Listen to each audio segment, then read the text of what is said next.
2024년도 마지막 예배입니다. 제가 2024년도 첫 예배 드릴 때 불과 12달 남았습니다 했는데 그새 그냥 휙 지나갔죠. 우스갯소리로 60대는 60km로 시간이 지나간다고 하는데 실감이 납니다. 이제 60km, 이제 내년에는 62km로 달릴 것 같습니다. 우리 말씀이 오늘 설교 제목이 굉장히 좀 제가 안 잡는 제목이에요. 이게 뉘앙스가 어떤지 한번 들어보세요. 성경에 은혜만 가득한 줄 알았지? 성경에 은혜만 가득한 줄 알았지? 아니야, 징벌도 있어. 선악에 대한 심판도 있다고. 뭐 이런 내용이에요. 제가 오늘은 좀 힘들어서 앉아서 좀 설교를 하려고 노력을 하겠는데 끝까지 앉아서 할 수 있을런지도 모르겠어요. 또 이게 그분이 임하시면 지난주에 제가 설교할 때 사람이 6장 1절 사람이 땅 위에서 번성하기 시작할 때 그들에게서 딸들이 난다 라고 얘기했단 말이에요. 요때 사람이 아담이었단 말이에요. 요 아담.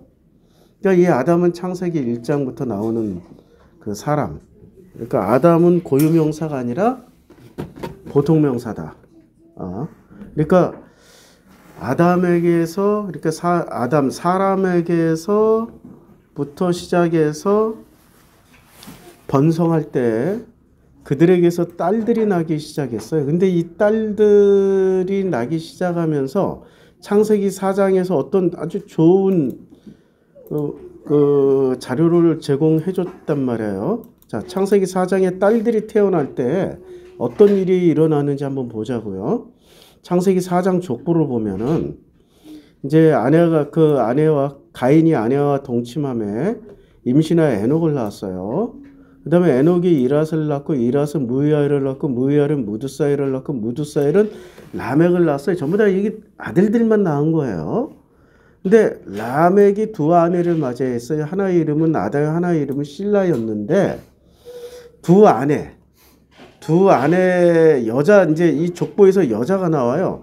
창세기 4장의 족보하고 창세기 5장의 족보의 결정적인 차이점은 창세기 5장 족보에서는 여자가 나온다, 안 나온다? 절대 안 나온다. 예, 창세기 5장 족보를 한번 보자고요. 혹시 헷갈리셔서 그런 것 같은데, 자, 아담은 셋을 낳았어요. 근데 셋은 에노스를 낳았어요. 그 다음에 에노스는 게난을 낳았고, 게난은 마할랄렐을 낳았습니다. 여자 아직 등장 안 했죠? 마할랄렐은 야렛을 낳았고요. 야렛은 에녹을 낳았습니다. 아직까지 여자 등장 안 했어요. 그 다음에 에녹은 무드셀라를 낳았고, 무드셀라는 누구를 낳았습니까? 라멕을 낳았습니다. 라멕을 낳고, 보통 이제 창세기 4장에서는 라멕 때부터 여자들이 등장하는데 창세기 5장에서는 여자들이 등장을 안 해요. 아직 라멕 때도. 자, 라멕은 누구를 낳았습니까? 라멕은 180세의 아들을 낳고 이름을 노아라고 했어요. 그리고 노아는 그 500세 된 후에 셈, 함, 야벳을 낳았더라 하고 족보가 끝납니다. 여자가 등장합니까? 등장 안 해요. 그러니까 오직 여자가 등장하는 족보는 창세기 4장이고 창세기 5장은 여자가 등장하지 않습니다. 그럼 성경에 여자가 등장하는 족보가 있어요. 여자가 등장하는 족보가 있고 여자가 등장하지 않는 족보들이 있어요. 어디에 대표적으로 어떤 족보가 여자가 등장하지 않냐면은 누가복음 3장의 족보가 나옵니다. 누가복음 3장의 족보를 보면은 예수께서 가르치심을 시작할 때 30세쯤 되니라. 그리고 요셉의 아들이니 요셉의 위는 헬리오, 마따니오, 레위오, 멜기오, 요셉이요, 낫게요, 마따디아요, 그 다음 멜기오, 아띠오, 고삼이요. 아니 뭐 이름 불러도 잘 모르잖아요, 솔직히 말해서. 고삼을 우리가 어떻게 알아요? 뭐 그 위에 좀 알만한 이름도 좀 나오는데 멜기가 멜기세덱인지 우리도 잘 몰라. 아띠가 누구지도 모르고 고삼도 모르고 여기는 잘 모르는 이름으로 계속 자 멜레아요, 맨나요, 그 위가 다윗이요, 여기쯤에서 뭐 여자가 좀 하나 등장해야 되잖아요. 근데 여자가 등장합니까? 등장 안 해요. 낫손이요, 보아스요, 헤스론이요, 야곱이요, 그 위는 야곱쯤에서 또 여자가 등장해야 되잖아요. 라헬이라든지 레아라든지 등장 안 합니다. 베레스쯤에서도 등장해야 되잖아요. 다말이라든지 등장 안 합니다. 스룩, 살라, 아박삿, 뭐 에녹이요, 야엘, 마할랄라, 셋이요, 아담이요, 하나님이시라. 그러니까 누가복음 3장의 족보는 여자가 등장한다 안 한다? 등장 안 한다. 근데 마태복음 1장에서의 족보는 여자가 등장합니다. 아브라함과 다윗의 자손 예수 그리스도의 계보다 유다는 다말에게서 누가 등장했어요? 다말이 등장했어요. 그 다음에 살몬은 라합에게서, 라합이 여성이죠. 다말 한 명, 라합 한 명, 벌써 2명 등장했어요. 그 다음에 이새는 다윗 왕을 낳으니라. 다윗은 우리아의 아내에게서, 우리아의 아내, 그러니까 밧세바, 벌써 3명 등장했어요. 그러니까 여성이 계속 등장을 해요. 그리고 쭉 내려와서 야곱은 마리아의 남편 요셉을 낳았으니, 자, 여기서 야곱은 누구를 낳았어요? 마리아의 남편 요셉을 낳았다. 마리아에게서 그리스도라 칭하는 예수가 나온다. 마지막까지 족보에 누가 등장합니까? 여성이 등장하죠. 자, 그럼 창세기 5장의 족보하고 비슷한 구조로 되어 있는 거는 누가복음 3장의 족보고, 창세기 4장의 가인의 족보하고 비슷한 구조로 비슷한 형식을 취한 족보는 마태복음 1장의 족보예요. 그러면 우리는 마태복음 1장 족보에 굉장한 의미를 두고 이스라엘의 정통성을 주장하고 있단 말이에요. 그럼 이스라엘이 정통성을 주장하는 이유가 뭐예요? 창세기 족보의 근거를 놓고 보면 가인의 족보의 계열로 들어간다. 형식상으로는. 형식상. 목사님, 그 내용상으로는 다른 거 아니에요? 뭐 내용상도 사실 보면 그렇게 다르지 않아요. 그러니까 창세기 4장의 족보하고 마태복음 1장의 족보가, 자, 마태복음 1장의 족보는 주로 누구의 족보로 이루어집니까? 왕의 족보로 이루어지잖아요. 왕, 지도자, 힘센 사람, 능력자, 그 사이사이에 여자가 등장하는 거야. 자, 다시 창세기 4장 족보로 가서 보면 그냥 우리가 조상이라는 이름을 그냥 왕으로 놓고 보자고요. 그러면은 이 왕의 족보 사이에 여성이 등장하는 거죠. 굉장히 비슷하죠.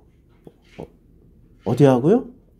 마태복음 1장 족보하고 비슷해요. 그러면 마태복음 5장, 창세기 5장하고 창세기 3장, 누가복음 3장의 족보는 같은 구조로 되어 있고 내용도 비슷할 것이다 라고 유추를 한번 해보자고요.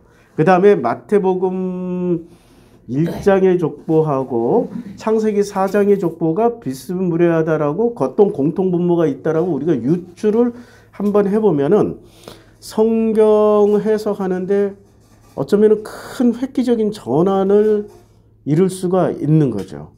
우리는 이제까지 이스라엘이 굉장히 정통한 민족이고 정통성을 가지고 있다라고 생각하고 그들은 선민이었고 그들은 하나님의 위대한 백성이라고 생각했는데 지난 역사를 한번 되돌아보자고요.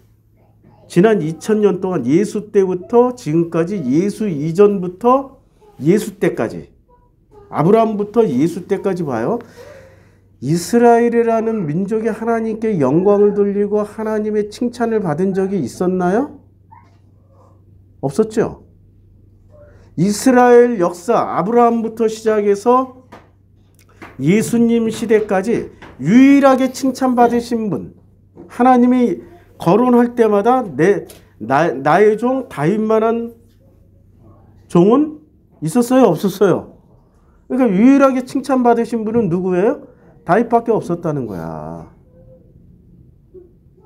하나님의 선민인데도 불구하고 그 수백만 명의 누적 인원으로 치면 수천만 명이 될 수 있는 그 역사를 살다간 그 땅에서 아브라함부터 예수님 시대까지 수천만 명이 누적 인원으로 나고 죽고 다 합치면 그 엄청난 인원 가운데 하나님의 마음에 쏙 들거나 하나님께 영광을 돌리거나 하나님이 흡족해 하시거나 하나님이 인정할 만한 사람은 10명이 된다 안 된다. 아브라함을 통해서 얘기해 주셨죠. 의인 10명이 있었어요? 없었다니까. 하박국도 얘기하잖아. 의인은 없나니 하나도 없다. 아니 의인은 없나니 하나도 없다라고 그랬어요. 그러니까 이스라엘이라는 족보는 자칭 선민이지만 창세기 5장 족보에 들어가는 계열로 넣어야 될까요? 아니면 창세기 4장 계열로 넣어야 될까요? 아니 누누이 얘기하잖아요. 창세기 4장 계열로 들어갈 수밖에 없다고. 이거는 성경에서 어떤 형식과 내용과 포맷 같은 것이 있는데 창세기 4장의 포맷을 그대로 마태복음이 가져가서 기록을 했다라는 것은 이스라엘 족보, 아브라함부터 시작해서 예수까지의 족보는 구원의 족보가 아니라 구원받아야 될 족보라는 얘기죠. 이제 이해가 돼요?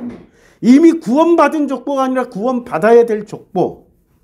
그 다음에 우리가 누가복음 족보를 읽었는데 모르는 이름들이 너무 많이 나오잖아요. 모르는 이름들. 도저히 무슨 열왕기 상하에 등장하지도 않고 역대 상하에도 등장하지 않는 도저히 이거는 처음 들어보는 학자들도 찾지도 않아 사실은. 이러한 족보 마태복음 그러니까 누가복음 3장에 있는 족보는 창세기 5장 족보에 들어갈 수밖에 없다. 왜? 창세기 5장은 연구할래야 연구할 게 별로 없어요. 재미가 없어. 낳고 죽었더라. 낳고 죽었더라.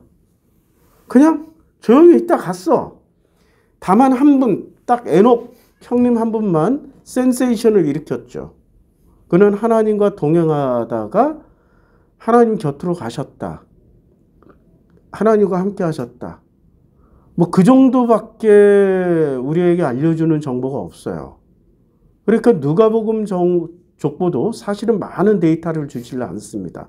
오히려 마태복음이 굉장히 많은 데이터를 줘요. 누구를 통해서 주죠? 여성들을 통해서 줘요. 그런데 이 여성들이 마태복음에 등장하는 여성들을 한번 찾아볼까요? 우리 제일 먼저 다말. 아니 다말이 남자를 몇 명, 그러니까 본래 남편은 죽고 이제 형수 수취죄로 인해서 동생과 재혼을 했는데 이 시아버지가 첫째도 죽고 둘째도 죽고 그러니까 다말하고만 살면 다 죽어. 그러니까 마지막 자기 아들 셋째 아들은 살리고자 다말에게 안 주는 전략을 썼어요. 그러다 보니까 다말은 과부로 애도 없이 자식도 없이 이렇게 늙어 죽을 수밖에 없는 운명이라 어떻게든 자녀를 낳기 위해서 그러면 동생을 안 주면 시아버지의 씨를 받아서라도 자식을 낳아야지. 이게 정상적인 행위입니까? 비정상이죠. 다말도 그렇고 라합은 어때요? 라합은 우리가 이스라엘 관점에서 봐서 그렇지 그 여리고성 사람들의 관점으로 보면은 혹은 가나안 사람들의 관점에서 보면은 민족의 배신자예요. 배신자라니까요. 우리나라의 상황으로 집어넣고 보면은 친일파, 민족을 팔아먹은, 민족을 괴멸시킨, 전멸시킨 그런 배신자 중에 하나가 라합이었어요. 뭐 이런 족보 내용을 면면히 살펴보면은 야 이거 정말 이거 도덕 윤리적으로도 문제가 심각한 거죠. 그 다음에 등장하시는 우리 우리아의 아내 바세바는 어떠했어요?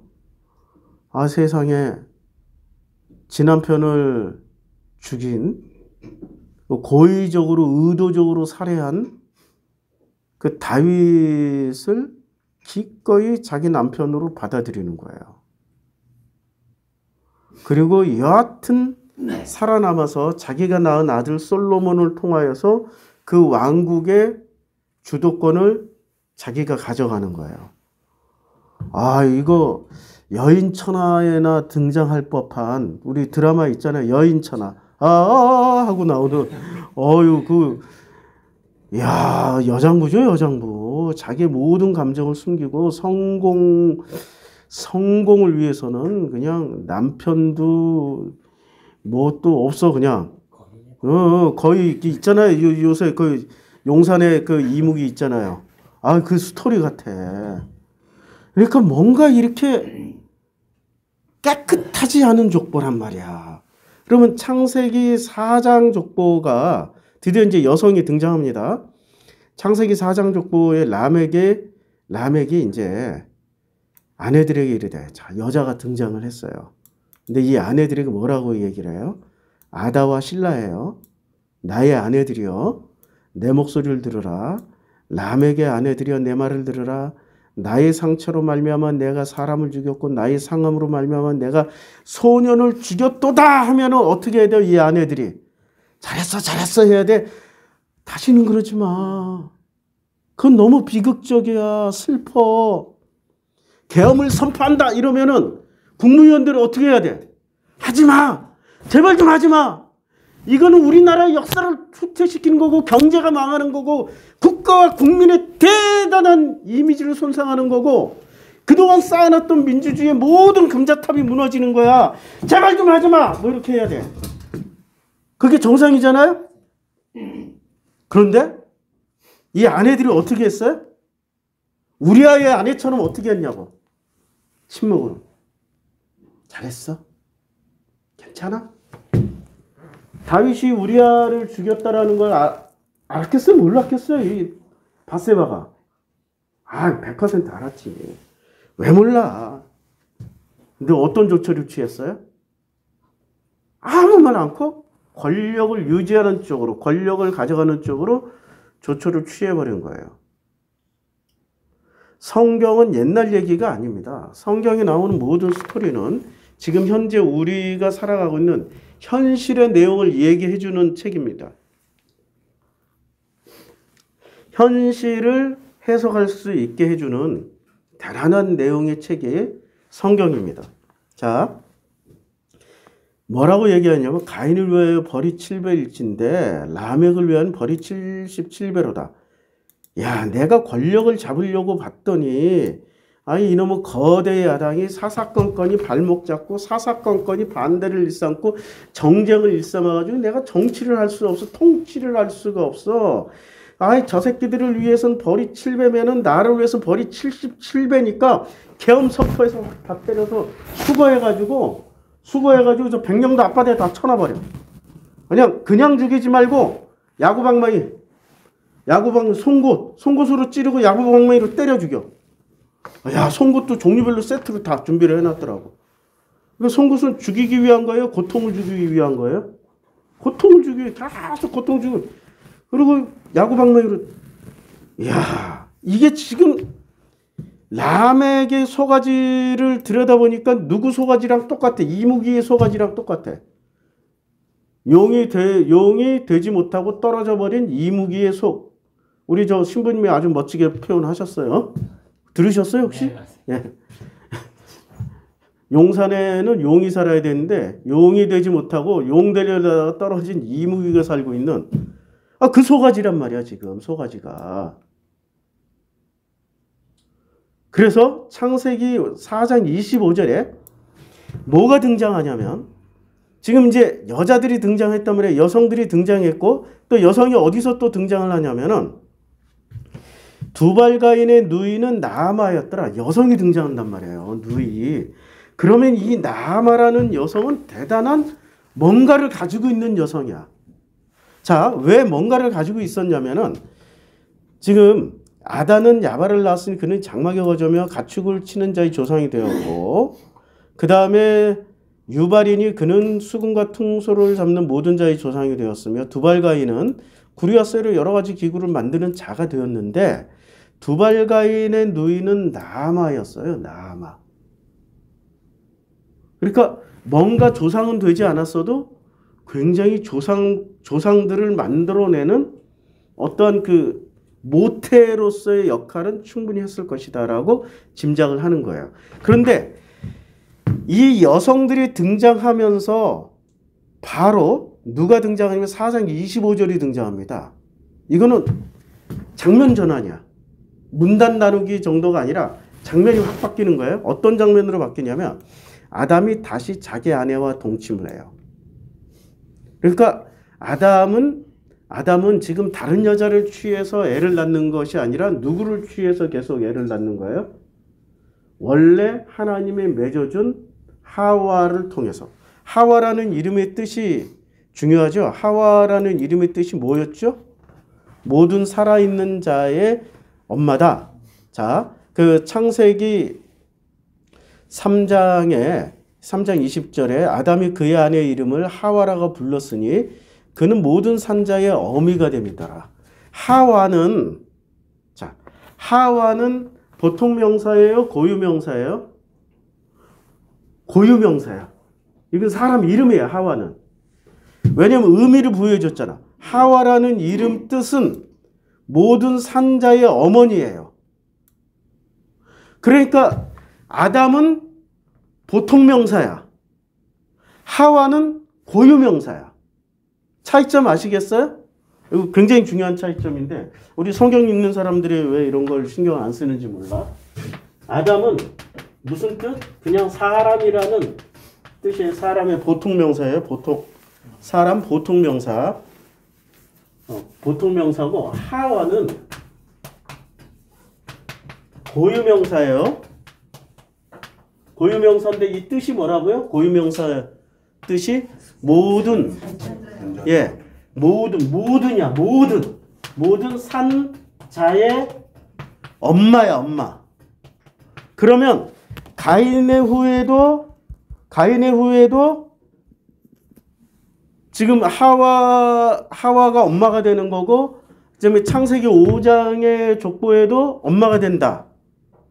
이렇게 적용될까? 아니면 가인의 후에는 엄마가 안 되고 5장만 엄마가 된다. 산자의 엄마니까. 여기서 살아있다라는 것은 그냥 호흡이 붙어있는 삶을 얘기할까요? 아니면은 하나님과의 관계 속에서의 산자의 엄마가 될까요? 굉장히 중요한 내용이에요. 어떻게 이렇게 생각을 하니까 성경이 재밌어지죠. 우리 한 번도 생각해 본 적이 없단 말이야. 자, 다시 창세기 4장으로 가요. 아담이 그의 아내 하와와 동침하며 하와가 임신하여 가인을 낳았어요. 그러면 가인을 낳았어. 그럼 가인의 엄마예요? 아니에요? 엄마 맞죠? 그러면 여기서 소위 그 산자의 엄마라고 할 때는 영적인 무슨 엄마가 아니고 호흡이 붙어 있는 사람들, 생명이 붙어 있는 사람의 엄마라는 뜻이야. 자꾸 영예로 들어가면 안 돼. 영적인 걸 갖다 붙이면은 오해가 생겨. 그리고 영적인 걸 붙이는 순간부터 신비가 들어가요. 지금 대한민국이 뭐 때문에 망가진 줄 아세요? 신비 때문에 망가지고 있어요. 대한민국이 뭐 때문에 망가진다고요? 신비. 신비를 누가 가져가야 되냐면 신비를 정통한 종교가 신비를 가져가면 괜찮아. 정통하고 역사가 있는 메이저 종교가 신비를 가져가면은 이 신비는 필터링을 거쳐서 건강하고 합리적인 해석으로 나올 수 있다고. 근데 정통하고 괜찮은 메이저 종교가 가져가는 게 아니라 샤만, 무당이 가져가면, 개인이 가져가면 어떻게 돼요? 이때부터 이 신비는 도구가 되어버립니다. 자기 일을 강화시키고 자기의 권력을 세우고 자기의 주장을 그 가스라이팅의 도구로 써먹어요. 그런데 문제는 이 정통하다는 기독교나 이런 대표적으로 정통하다는 기독교가 이 신비를 샤먼처럼 써먹어버리는 사례가 지난 70년대, 80년대, 90년대 지금 거의 50년 동안 한국교회에서 비일비재 써먹었잖아요. 어떻게 됐어요? 신비가 타락해버린 거야. 하나님이 그 놀라우신 신비가 타락해가지고 뭐로 전락해버렸어요? 기독교 내에서 샤만으로 전락했어. 그러니까 지금 대한민국이 망가지는 이유는 이 신비가 기독교나 무당이나 동급이 돼버렸어. 아, 세상에 목사들이 10계명의 제일 계명이 뭐예요? 나 외에 다른 신을 섬기지 마. 두 번째 계명. 내 이름을 망령될, 그 다음에 제가 감기 때문에 1, 2, 3계명은 헷갈릴지 몰라도 순서는 바뀌었을지 내용 같을 거예요. 그 다음 계명이 뭐예요? 내 앞에 다른 우상 두지 마. 맞죠? 내 이름을 망령되 일컫지 말고 내 앞에 다른 우상 두지 말고 나 위에 다른 신을 섬기지 말라고 그랬는데 아이씨 신비 하나 때문에 지금 하나님을 섬기고 있어요? 무당을 섬기고 있어요? 1, 2, 3계명 다 지키지 않으면서 나머지 계명 지키면 뭔 소용이 있어? 제일 중요한 1, 2, 3계명을 지켜야지. 1, 2, 3계명 다 안 지키면서 나머지 계명 자기네들 잘 지키면 무슨 소용이 있냐고. 아무짝에도 쓸모없는 소금이 되어서 밖에 그냥 더 버려질 뿐이에요. 자, 신비라는 것을 빼야 돼요. 그러니까 하와가 모든 산자의 엄마라고 얘기할 때는 모태란 뜻이에요. 모든 사람들의 생명체의 모태가 되는 거야. 이게 바로 신비를 뺀 해석이에요. 자, 그러면 창세기 4장의 족보의 근원도 누가 돼요? 하와. 그럼 창세기 5장의 족보의 근원도 누가 돼요? 하와. 이걸 이 메커니즘을 창세기 4장의 근원도 하와, 창세기 5장의 모태도 하와예요. 자, 창세기 5장의 족보도 보시자고요. 이것은 아담의 계보를 적은 책이라 하나님이 사람들을 창조하실 때 하나님의 모양대로 남자와 여자를 창조하셨어요.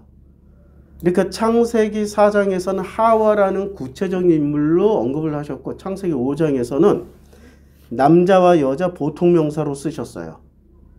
창세기 4장 차이 혹시 아세요? 요거는 고유명사로 얘기했죠. 하와라고. 근데 창세기 5장에서는 남자와 여자를 창조하셨고 그들이 창조되던 날에 하나님이 그들에게 복을 주시고 그들의 이름을 사람이라고 일컬었어요. 그러니까 사람 안에는 누가 들어가요? 남자와 여자가 들어가는 거예요. 자, 5장 3절 아담은 130세에 자기 모양 곧 자기의 형상과 같은 아들을 낳아 이름을 셋이라고 그랬어요. 셋. 그럼 여기는 창세기 5장 족보에는 하와가 등장을 해요? 안 해요? 등장 안 하죠? 등장 안 하는데 4장에 등장해 버립니다. 자, 보세요. 4장 25절에 아담이 다시 자기 아내와 동침하며 다시 자기 아내와 동침을 했어요. 이때 아내라는 말은 누구라는 뜻이에요? 하와. 그가 아들을 낳아 그의 이름을 셋이라 하였으니. 그러니까 그가 아들을 낳았어요. 이때 아담이 낳은 거예요? 아내와 동침하여서 아들을 낳은 거는 누가 낳은 거예요? 그가. 아내가 낳은 거지. 그쵸? 그래서 그의 이름을 셋이라 하였으니 이는 하나님이 내게 가인이 죽인 아벨 대신에 다른 씨를 주셨다 하며 셋도 아들을 낳고 그 이름을 에노스라 하였으니 그때 사람들이 비로소 여호와 이름을 불렀더라. 분명히 4장에서는 아담과 하와가 동침해서 셋을 낳은 걸로 나왔어요. 근데 5장에서는 의도적으로 빼버린 거야. 그러니까 어떤 의도를 가지고 뺐어. 이 의도를 이제 나중에 찾아보고 지금 중요한 거는 여자라는 존재야. 여자. 이 여자가 들어감으로 인해서 마태복음 4장 족보와 누가복음 3장 족보의 차이점이 나타나는 거고 창세기 4장 족보와 창세기 5장 족보의 차이점이 나타나는 거예요. 목사님 설교 왜 그렇게 어려워요? 아니 성경을 이렇게 아무도 지금 이런 식으로 풀어준 적이 없으니까 나도 이걸 찬찬히 풀어주려고 굉장히 애를 쓰는 거예요. 지금 식은땀 나요. 찬찬히 풀어주려고 애를 많이 쓰고 있어요. 다시 이제 창세기 6장으로 건너갑니다. 창세기 6장에 사람이 땅 위에서 번성하기 시작할 때 그들에게서 딸들이 나기 시작했어요. 자, 그런데 이 딸들이 나기 시작했다. 그러면은 우리 딸들이 나기 시작했다라고 생각하면은 창세기 4장 족보부터 떠올려야 돼요? 5장 족보부터 떠올려야 돼요? 4장이죠, 4장. 예. 창세기 4장 족보, 그리고 신약으로 치면 마태복음 1장 족보예요? 누가복음 3장 족보예요?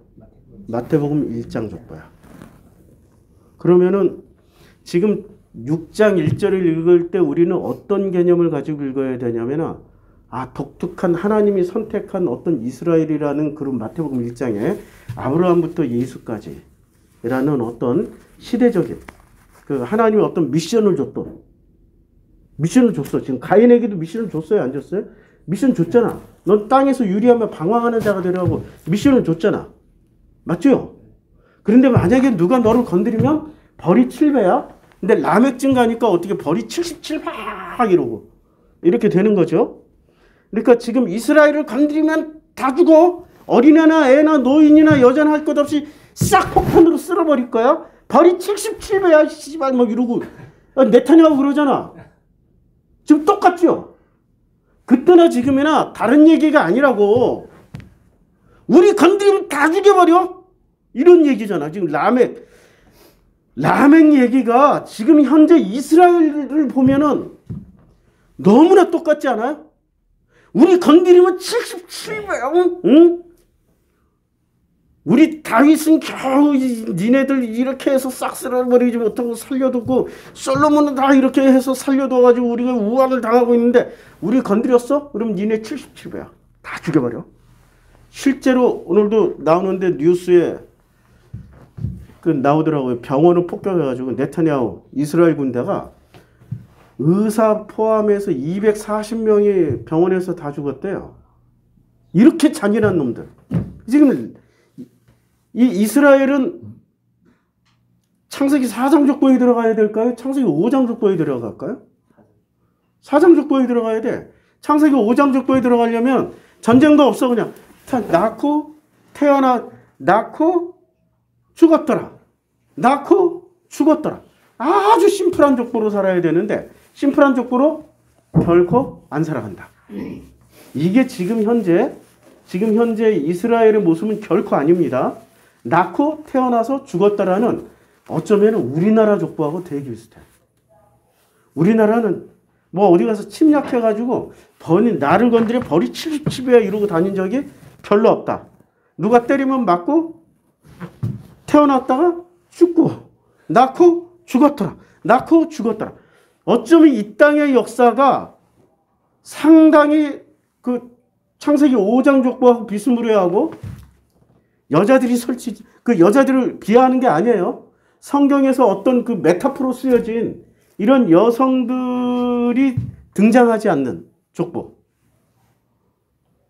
이거는 이제 오해의 소지가 있으니까 다음에 좀 더 자세하게 풀어서 얘기를 하고. 자, 창세기 이제 그들에게서 딸들이 나요. 그러면 사람이 땅 위에서 번성하기 시작할 때 그들에게서 딸들이 나니 요때 요 족보는 창세기 5장 족보가 아니라 창세기 4장 족보에 해당되는 사람들이겠구나라고 이제 감을 잡을 수 있는 거죠. 6장이죠. 갑자기 하나님의 아들들이 등장합니다. 이전에 하나님의 아들들이라는 개념이 한 번도 등장하지 않았어요. 근데 갑자기 등장을 해버리는 거예요. 갑자기 등장을 하니까 이건 이제 해석하기가 굉장히 어렵죠. 그래서 해석하기 어려우면 사람들은 전부 다 어디로 달려가요? 신비. 하나님의 아들들을 지금 뭐라고 해석을 하는 사람들이 많아요? 천사거나 무슨 뭐 하늘에 있는 진짜 신령한 족속들. 이렇게 해석하는 사람들이 많아. 그 다음에 사람의 딸들. 이거는 이제 어떻게 해석해요? 사람의 딸들은? 땅 위의 사람들. 그냥 사람의 딸들. 그 아름다움을 보고 자기들이 좋아하는 모든 여자를 아내로 삼는지라. 요게 이제 결정적으로 여호와께서 진노하시는 그 결과가 됩니다. 아니 도대체 하나님의 아들이 뭐고 사람의 딸들은 또 뭐야? 궁금하죠? 성경에 이거 하나만 해결해도 오늘 이제 다 얻을 수 있는 거 다 얻고 가는 거야. 저도 힘들어서 설교 길게 못하고 이것만 오늘은 찾고 이제 넘어가자고요. 이거 할 얘기는 태산인데 지금 시국과 이 모든 것에 물려가지고 할 얘기는 정말 태산이에요. 이 시국을 지금 뭐에 비유할까요? 무속 정권, 무당 정권, 주술 정권, 이 신비로 가스라이팅을 하는 이 정권과 합리적이고 논리적이고 이성적인 사람들 간의 대결 구도 같아요. 아니, 우리 봉지욱 기자 혹시 아시는 유명한 봉지욱 기자가 얘기를 했어. 청와대가 아니고 용화대 서열. 용화대 서열 1위, 2위, 3위, 4위. 1위가 누굴 것 같아요? 한덕수 부인. 예, 한덕수 부인. 와, 이거 드디어 한덕수 아내. 성경이 나온 대로. 2위가 누구예요? 건이. 예, 저기 누구 윤동 아내. 예, 그 다음에 3위가 한덕수. 4위가 윤석열. 아니 어떻게 이게 서열이 이렇게 매겨질까요? 이게 놀랍게도 무속의 순서야. 무속. 신기. 무속의 네트워크. 한덕수 와이프가 무속 전도사래요. 장관 마누라끼리 모이거나 아니면 미국의 외교관 시절에 가는 곳마다 요 무당이 용해, 여기에 이렇게 자기가 뒤에 자기 뒷배로 누구를 두고 살아요? 무당들을 두고 나한테 잘 보면 내가 용한 무당 소개시켜줄게. 우리가 이렇게 성공할 수 있었던 건 전부 다 이 무당들이 이렇게 알려줘서 우리가 성공할 수 있었던 거야. 야, 40년 동안을 묘직을 두루두루 거쳤잖아. 이 한덕수가. 40년 동안을. 한덕수는 평생 자기 돈으로 살아본 적이 없는 사람이래잖아요. 법인카드. 관용차와 법인카드만 있으면 뭐든지 하는 사람. 유명하대잖아. 그러니까 사람들이 혹하겠어요? 안 하겠어요? 월급대로 다 챙겨 먹고 박하는 박할대로 빵 사 먹는 데도 긁고 커피 사는 데도 긁고 이런 놈은 안 잡아가? 10만 원 긁었다고 지금 2년에 뭐 집행유예 2년? 1년? 야, 이건 진짜 말도 안 되는 엄청난 이 법의 형평성에 형평하지 못하다는 얘기야. 이게 무속의 순서예요. 이게 신비라고, 신비. 신비로 둔갑한 무속의 순서대로 권력 서열이 정해져 버린 거예요. 김건희가 제일 센 줄 알았더니 한덕수 와이프가 더 세. 무속 순위에서는. 이 두 부부의 공통분모? 자식이 없다. 애를 낳지 못한다. 불임 부부다. 성경에서는 지금 불임 부부는 일단 창세기 4장이나 5장에서는 등장하지 않는다. 여하튼 자식을 낳아야 돼. 그러니까 이거는 성경적 구조가 아니라 불임이기 때문에 이거는 무속 구조가 확실하다. 자, 일단 요건 지우고. 이게 도대체 무슨 얘기일까? 사람들이 도대체 어디에 무엇을 기대고 의지하고 사는가? 이런 내용이란 말이에요. 자, 출애굽 백성들이 원래 목표가 뭡니까? 우리가 밖에 나가서 여호와께 뭐를 해요? 여호와께 제사 드리자. 맞죠? 이게 이제 출애굽의 목적이에요. 여호와께 제사를 드리자. 그래서 여호와가 누구냐? 유월절. 그러니까 과월절이죠. 문설주에 피 발랐기 때문에 우리는 건너가고 문설주에 피 안 바른 사람들의 모든 첫 것은 다 죽였어요. 그러니까 여호와는 누구냐? 유월절의 은혜를 주신 분이야. 출애굽의 목적이 우리의 장자를 안 죽이신 거야. 우리의 장자를. 그래서 장자들이 안 죽은 장자들이 어디로 나간 거야? 광야로 나갈 수 있는 거야. 죽임당하지 않은. 그런데 죽임당하지 않은 장자들이 상징적으로 그걸 1세대라고 치면 1세대는 또 어디서 또 다 죽어요? 결국엔 광야에 가서 다 죽어. 6월절 날 안 죽었지만 광야에선 죽게 돼 있어. 그래서 2세대로 거듭나가지고 가나안 땅 들어가는 거예요. 이걸 전부 다 무슨 복음으로 둔갑한 구원론으로 해석을 하다 보니까 이런 원형을 보질 못해. 성경은 구원론은 복음이 아니라고요. 그냥 복음의 일부분에 불과하다고. 그게 구원론이 복음의 전체가 아니라고. 구원론은 복음의 일부분이야. 복음이 구원론의 전부는 아니라고. 우리는 그동안에 속아 살아왔고 착각하면서 살아왔어.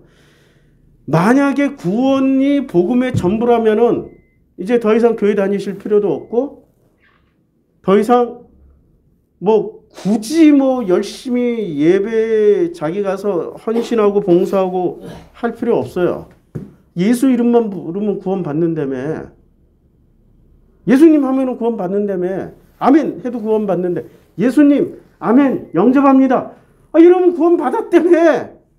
그렇게 간단하게 가르쳐주면서도 그 구원을 계속 교회에 나와야만 구원 받는다고 주장하는 거는 앞뒤가 안 맞는다고. 자체 모순이라고. 말 자체에도. 맞죠? 그러니까 모순만 배우러 다니는 데가 지금 교회라고. 복음은 어마어마한 내용물이 담겨져 있고 그 중에 일부분이 요게 구원이야. 나머지는 뭐야? 이 현실을 얼마나 행복하고 감사하고 기쁘고 만족스럽고 그냥 내가 나 자신의 불만 없이 살아갈 수 있는지를 알려주는 게 그게 복음의 전체 내용이란 말이에요. 이게 어떻게 가능해? 하나님과의 관계 안에서만 가능하다고. 그러니까 복음의 핵심 키워드는 구원이 아니라 뭐라고요? 관계야, 관계. 아버지와 아들과의 관계, 신랑과 신부와의 관계, 교우들과의 관계. 오늘 아침에 어떤 목사님 글을 내가 감동 있게 읽고 왔습니다. 지승용 목사님이라고 그분이 쓰셨는데, 교회 안에는 더 이상 예수가 있다 없다. 예수가 없다. 예수는 없고 능력 있고 힘 있고 설교 잘하는 당회장님만 계시다. 예수 대신에 누구만 있어요? 목사만 있다. 당회장만 있다. 당회장. 우리도 당회 구성하면 되죠. 이제 장로님이 이제 4분이니까 당회 구성해도 되죠. 근데 우리는 당회가 없어 아직도. 교회 안에는 예수는 없고 당회장님만 있어요. 당회장님 말씀이 예수 말씀이야 이제는. 그러면서 김양재 목사를 비판하시더라고요. 김양재 목사가 요번에 이 계란이래. 힘드니까 계엄을 계란이라. 예. 계엄 사태를 보고 양비론으로 아주 기가 막히게 돌려 까기를 했더라고요. 그런데 부안해동하지 말고 예배 드리는데 다 지극정성을 다하라. 우리는 그런 사람들을 보면서 무슨 생각을 하냐면, 이런 사람들이 사람의 딸이구나. 사람의 딸. 자, 출애굽 백성들이 유월절 어린 양의 피로 광야까지 나왔는데 이 광야에서 했던 짓이 뭡니까? 예, 송아지에게 금 씌워놓고 엘로힘이라고 불렀어요. 엘로힘. 그리고 여호와 엘로힘 여호와 별거 다 불렀어. 뭐라 불렀다고요? 하나님이라고 불렀다고. 하나님. 그러면 본래 출애굽하는 목적이 여호와를 만나러 가자라고 했는데 여호와를 만나러 나간 거예요? 아니면은 자기들이 가지고 있는 그 욕심을 만나러 간 거예요? 욕망과 욕심을 만나러 갔다고요. 근데 욕망과 욕심을 만났으면은 그 욕망과 욕심을 그냥 원색적으로 드러내면 되는데 포장지를 근사하게 씌워놨어.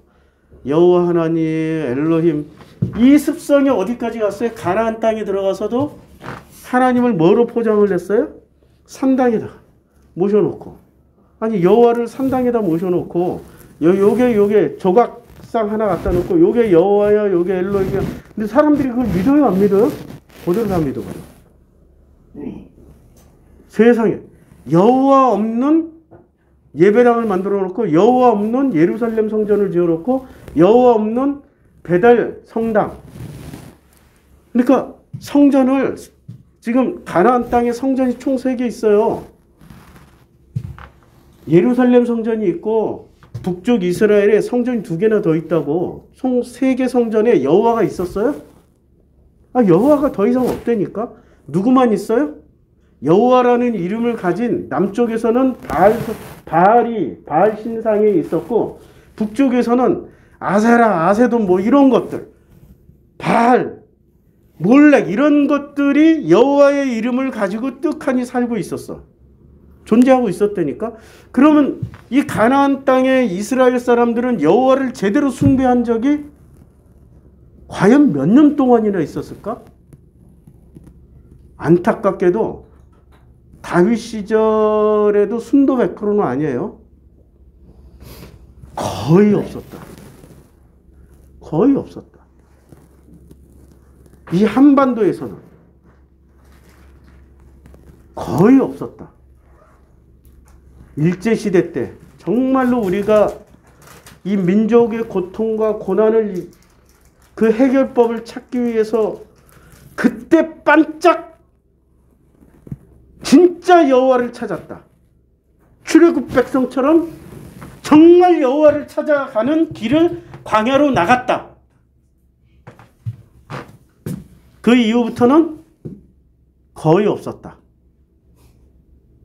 안타까운 일이죠. 자, 하나님의 아들들이, 자, 여기서 이제 하나님의 아들들, 사람의 딸들, 여기서 사람의 딸들부터 한번 찾아볼까요? 사람의 딸들. 제가 요걸 복사를 해놓고 그대로 한번 찾아볼게요. 얼마나 많이 나오는지 처음부터 끝까지 다 찾아볼게요.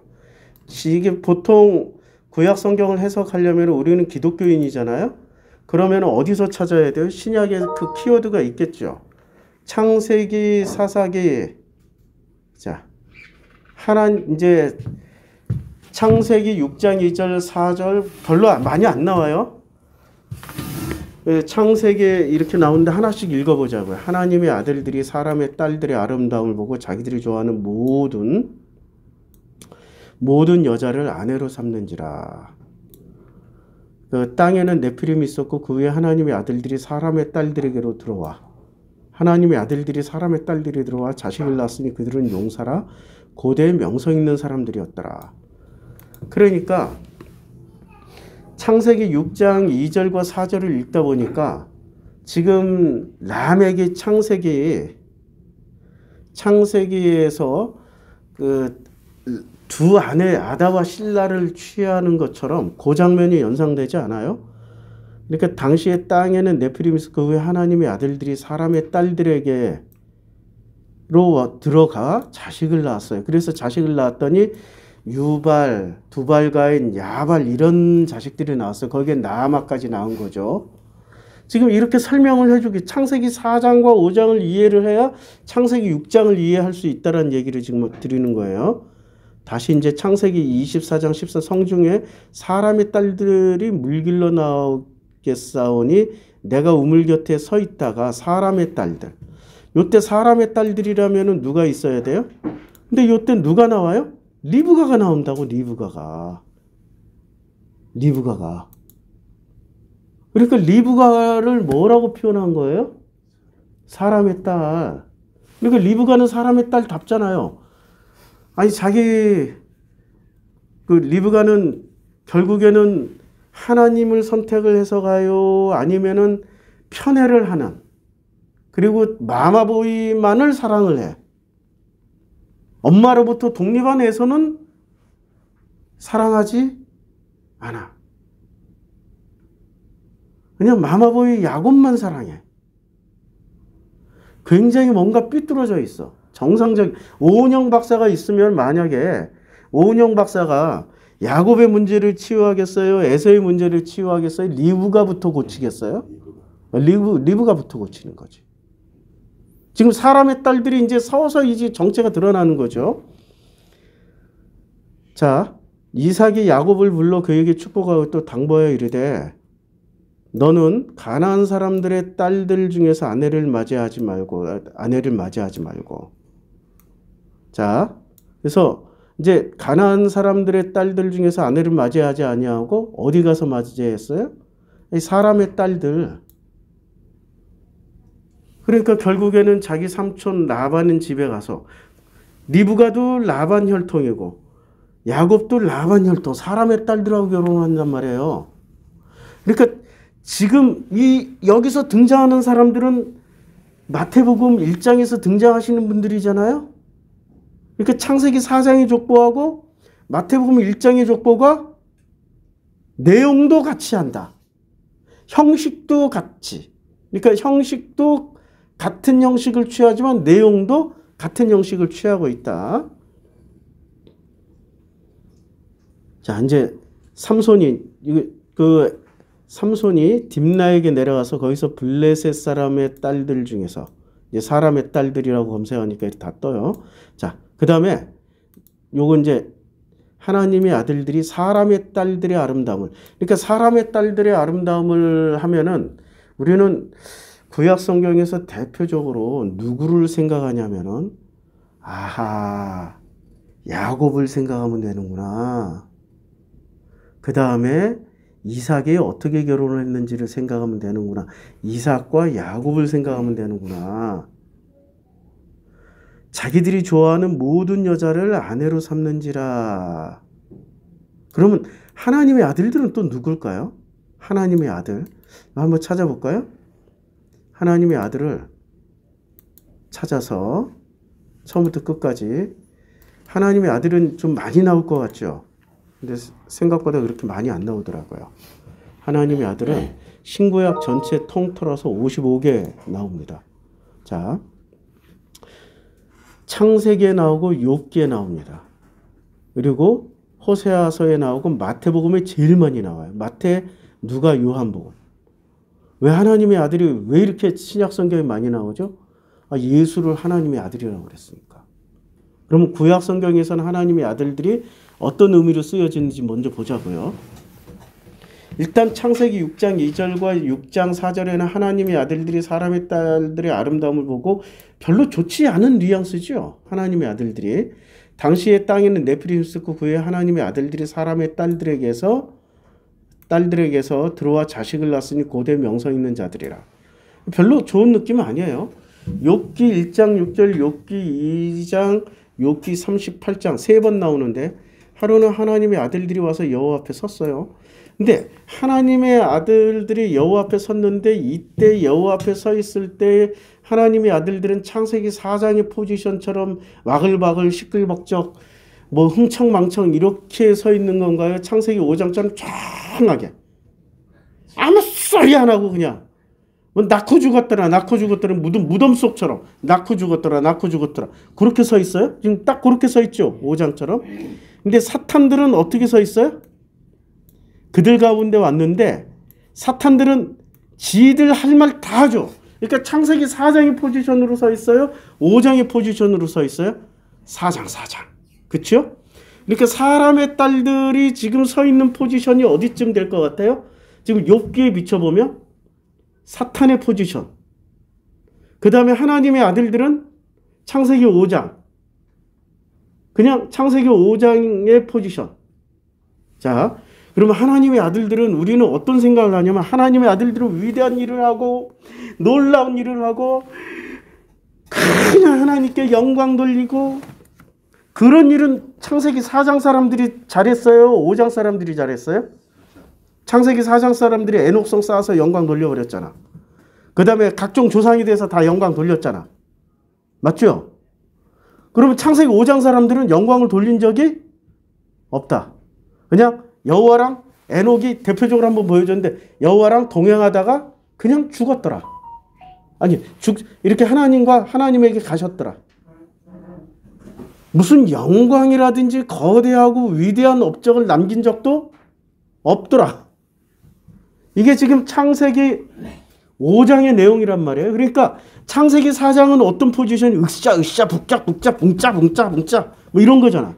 우리 나는 신한식 국방장관이 붕짜붕짜 해가지고 아유 저 골빈놈이라고 그랬는데 국방장관 잘릴 때 계엄 반대해서 잘렸더라고. 야, 인간을 이렇게 까고 봐야 돼. 붕짜자 붕짜가 계엄 유일하게 살아남은 사람이야 지금. 그 다음에 그 런종섭이 있잖아요. 잘렸잖아. 런종섭. 그 사람도 천운을 타고 태어났어. 만약에 해석 부서에 있었더라면 어떻게 될 뻔했어요.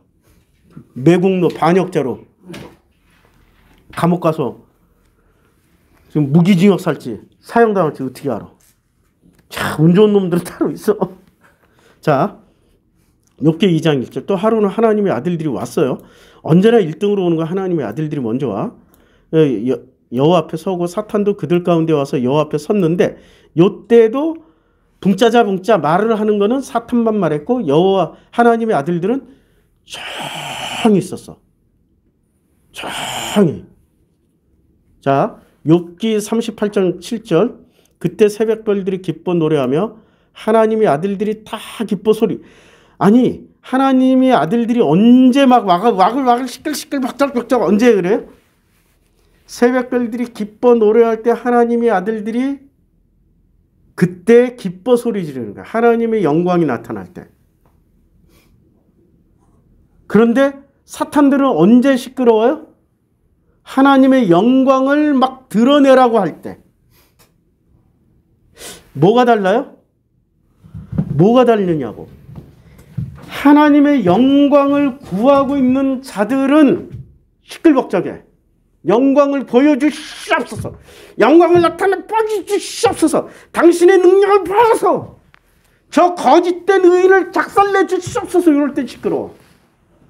근데 가만히 있다가 하나님의 영광이 막 빛날 때는 누구들이 시끄러워요? 사탄은 조용해. 왜 빛나지? 저 우리가 아무 짓도 안 했는데 왜 빛나지? 아씨 기분 나빠 이러고 가만히 있고, 사탄들은 여호와 그 하나님의 아들들은 어때요? 우와 하나님이 하셨다. 하나님이 하셨다. 그때부터 시끄러워. 무슨 차이가 있어요? 하나님이 먼저 가고 뒤따라가는 사람은 천사야 사탄 아니 하나님의 아들들이야 사탄이야. 아들들. 근데 사탄이 먼저 하나님을 끌고 가. 이게 사탄이야. 사탄은 하나님을 끌고 다니고 하나님의 아들들은 하나님이 가시면 조용히 뒤따라가서 아버지가 하셨구나. 할렐루야. 이런 거야. 그럼 기독교는 끝까지 수동적이어야 되냐? 그렇지 않아. 이제 그 신약에서 뒤집어져. 자, 호세아 보세요. 그러나 이스라엘 자손의 수가 바다의 모래같이 되어서 헤아릴 수도 없고 전에 그들에게 이르길 너희네 백성이라 한 곳에서 그들이라 할 것이다. 뭐 여기 하나님의 아들들이 언제 나와? 호세아에서 말하는 건 잘 모르겠어요. 이게 길어가지고 이어서 읽지도 못하겠네. 자, 마태복음부터 보면 시험하는 자가 나와서 내가 만약 하나님의 아들이어거든, 하나님의 아들이어거든, 하나님의 아들이어거든 만약. 그러니까 하나님의 아들이라는 테스트를 거친 다음에 비로소 마태복음에서는 하나님의 아들이라 일컬음을 받을 것이며, 그렇죠? 그러니까 제일 먼저 시험하는 자 사탄 마귀가 와서 하나님의 아들인지 아닌지를 누가 감별을 해요? 하나님이 해요? 마귀가 해요? 요거 되게 중요해. 지금 구약 성경에서도 욥이 하나님의 아들인지 아닌지 감별을 하나님의 아들들이 했어요? 사탄이 했어요? 사탄이 했죠. 우리 사탄은 신기하게 진품인지 명품인지 짝퉁인지를 가려내. 지금 드디어 이무기가 용인지 아닌지를 지금 가려내고 있는 게 누구야? 성경에는 은혜만 있는 줄 알았지? 성경에는 은혜만 가득한 줄 알았지? 아니야. 사탄이라고 칭하는 이 선악 지식이 1차 역할을 한다고. 선악 지식으로 선악으로 막 선별해서 붕짜자 할 때 하나님은 어떻게 해요? 진짜 예수의 이제 십자가 사건 이후로는 하나님이 어떻게 하냐면 여호와가 야, 내 아들이야. 더 이상 묻지도 따지지 마. 내가 품으로 안았어. 탕자를 끌어안듯이 확 끌어안아버려. 그리고 손 대지 마. 내 아들 욥이 당한 것만으로도 충분해. 더 이상 괴롭히지 마. 어떻게 하신다고요? 확 품어서 제일 먼저 겉옷부터 입혀. 이 옷 입었으니까 하지 마. 가락지 끼우고 내 이 가락지 인장 끼워줬어. 건드리지 마. 신도 신겨주고. 어떻게 하신다고? 노타치 영역을 만들어버린다고. 누구한테 안 내줘요? 사탄에게 안 내줘. 자, 하나님의 아들이 너무 많아요. 이제 신약 성경에서는 자, 다시 이제 돌아와서. 그러면 하나님의 아들들이 여기서 이제 우리가 딱 하나님의 아들들이라고 읽을 때는 이 사람들이 능동적인 사람들입니까? 수동적인 사람들입니까? 아니면 가만히 하나님이 앞장서고 뒤따르는 사람들이죠? 예. 그럼 사람의 딸들은 옆에서 뭐 하는 사람들이야? 그렇지. 우리 신장관 훌륭해. 붕짜도 괜찮아. 이제는 왜 그 사람 다 용서가 됐어? 개헌 반대했으니까. 아니 국무위원이라면 그렇게 해야 될 거 아니야. 하면 안 됩니다. 못하겠습니다 하다가 잘리는 한이 있더라도 그래야 될 거 아니야. 심한식이 다시 평가했어. 그 정도 배짱은 있어야지 국무위원을 하지. 국가 민족을 위해서 일을 하지. 하나님의 아들들이 사람의 딸들의 아름다움을 봤다라는 말이에요. 근데 여기 아름다움이라고 얘기를 했는데 이게 아름다움이 아니고요. 여러 가지로 해석할 수 있는 토부입니다. 토부. 자, 토부는 제일 먼저 어디서 쓰여졌어요? 하나님 보시기에 좋았더라. 하나님 보시기에 좋았더라. 토부가 쓰여진 데를 보면은 창세기 1장 4절부터 보시기 좋았더라. 그 다음에 1장 10절에 보시기 좋았더라. 이게 토부에 보시기 좋았더라. 보시기 좋았더라. 그리고 보시기 좋았더라. 그러니까 토부라는 단어는 그 사용법이 굉장히 많지만 정금이요. 보시기 좋았더라. 아름답다. 보시기 좋다. 뭐 선. 그러니까 선하다. 보시기 좋다. 아름답다. 이렇게 쓰여지거든요. 그런데 창세기 6장 2절에서 하나님이 그 사람의 아름다움을 사람 딸들의 뭐를 봤어요? 아름다움이라고 번역하기에는 너무 추상적이야. 구체적으로 번역하면 하나님의 아들들이에요. 그러니까 조용하고 차분하게 누가복음 3장의 족보 사람들이 누가복음 5장의 족보 사람들이 지금 어떤 가치관이 이동하고 있는 거야. 누구의 가치관으로? 은혜의 가치관에서 선악의 가치관으로 이동하는 거야.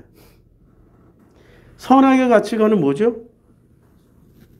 자기가 하나님보다 앞서가지고 욥이 이렇게 까닭 없이 하나님을 숭배해요. 아니 하나님은 모든 걸 다 그냥 거저주시고 베풀어주시고 덮어주시고 오냐오냐 해주시니까 그런 거지. 그거 한번 싹 걷어봐요.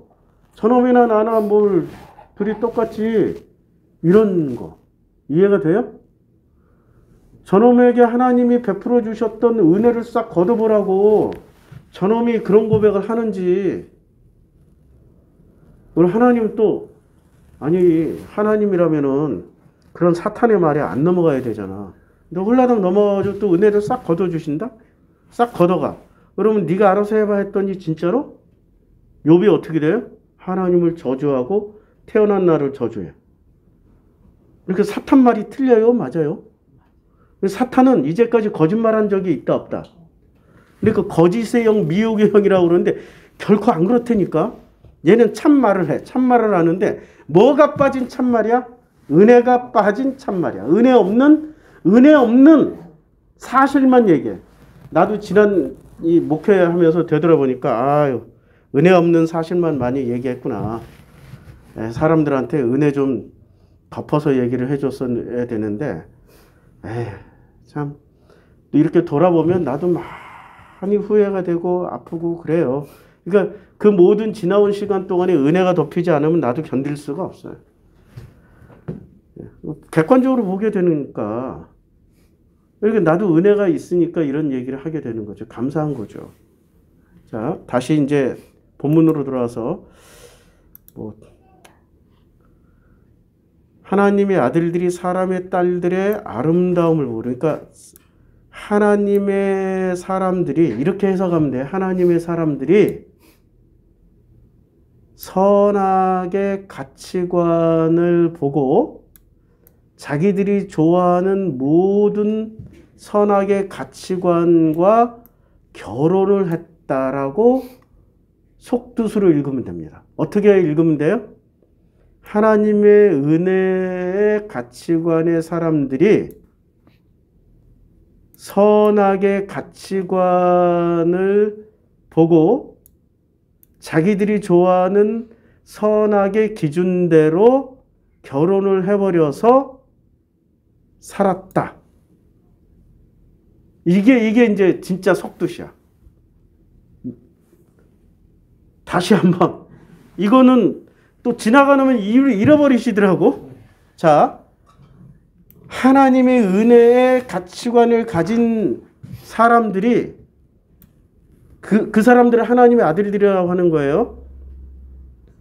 사람의 딸들이 그러니까 선악의 가치관의 아름다움 그 가치관을 선택해서 자기들의 모든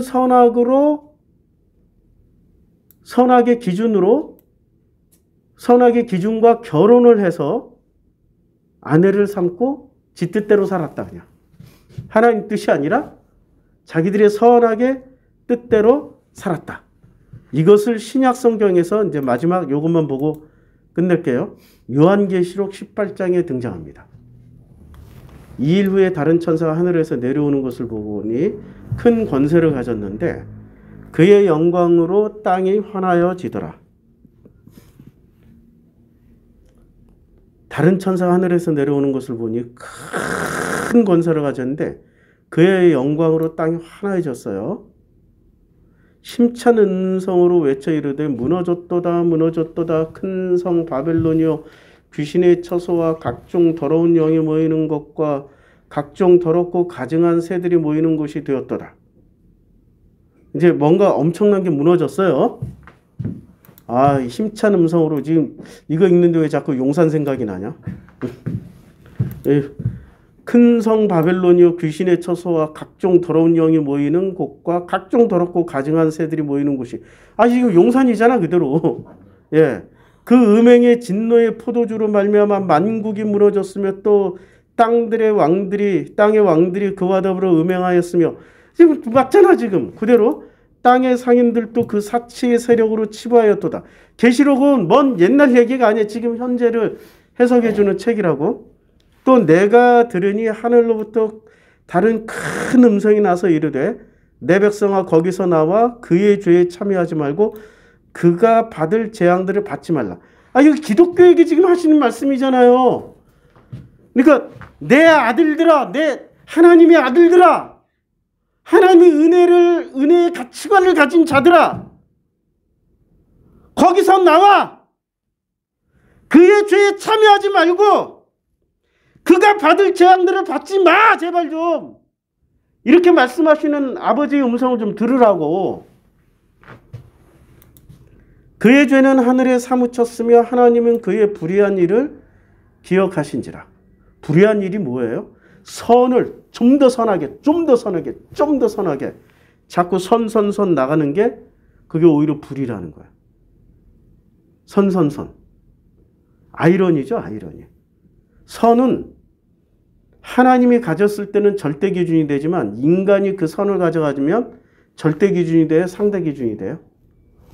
그러니까 이게 윤가놈하고 지금 우리 국민들이 생각하는 선의 기준이 달라. 자기는 선의 기준이 뭐야? 왕이야, 왕. 절대 황제야. 절대 권력. 징기스칸이야. 절대. 살리고 죽일 수 있는.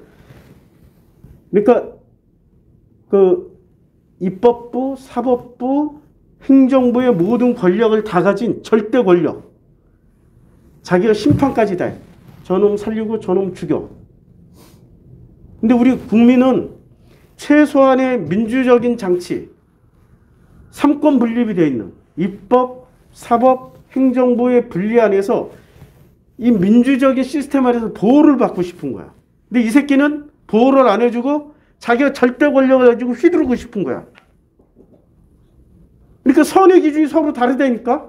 우리는 삼권 분립이 된 상태에서 아름다운 걸 찾고, 이 새끼는 자꾸 이 새끼라고 그러네. 이 마귀 새끼 이거. 이 마귀 새끼는 자기가 하나님 같은 권력을 가진 것을 절대선이라고 생각하고 있는 거야. 그러니까 마귀 새끼지. 자, 그가 준 그대로 그에게 주고 그의 행위대로 갑절을 갚아주고 그가 섞은 잔에도 갑절이나 섞어서 그에게 주라. 이제 요 말 요대로 이루어질 거예요. 자, 그 새끼가 그렇게 읽으니까 좀 감이 안 와. 그 새끼가 얼마나 자기를 영화롭게 하였으며 얼마나 자기를 사치하였든지 그만큼 고통과 애통함으로 갚아주라. 성경에는 은혜만 가득한 줄 알았지? 심판이 있다고. 네가 선악을 휘둘렀으니, 네가 절대 권력을 휘둘렀으니 너도 절대 권력 앞에 한번 서봐. 이게 은혜를 모르는 자들에게 하나님이 은혜를 줬는데도 그 은혜를 거부한다. 이러면은 그 은혜 없이 선악의 잣대 앞에 네가 휘두르고 싶은 그 선악의 잣대 앞에 네가 한번 서봐. 그래서 내가 늘 하는 얘기가 있잖아요. 모든 사람 천국 가. 너 어떤 천국을 가? 네가 원하는 천국을 가. 네가 원하는 천국을 간다고. 네가 원하는 천국 한번 가봐. 그만큼 고통과 애통함으로 갚아주라.